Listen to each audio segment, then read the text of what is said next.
Yes mga idol, welcome back sa ating YouTube channel mga kabasketball.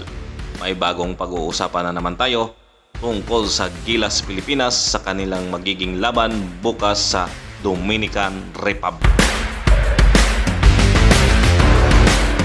Ito na mga idol, inilabas na ang kanilang Final 12 lineup sa Gilas Pilipinas. Sa katauhan ni Junmar Fajardo, Japit Aguilar, Scotty Thompson, CG Perez, Kiefer Rabena, Dwight Ramos, Jimmy Malonzo, RR Pugoy, Prince Abando, EG Edo, Kai Soto at ang nag-iisa nating NBA player, Jordan Clarkson. Marami pong mga fans mga idol ang bumabatikos kay Kiefer Rabena.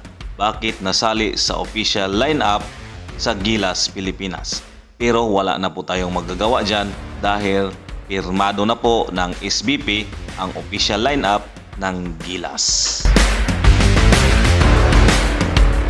Samantala, bukas na po ang laban ng Gilas Pilipinas kontra sa Dominican Republic na may Karl Anthony Towns, ang number 1 draft pick ng Minnesota Timberwolves, at may isang role player na galing ng Golden State Warriors.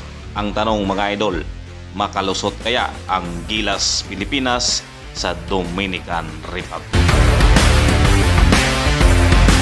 Yon mga idol, sana po nagustuhan nyo ang ating video. Paki-like naman, paki-subscribe at paki-hit ang notification bell para updated kayo sa susunod nating mga video. ¡Viva Alonso!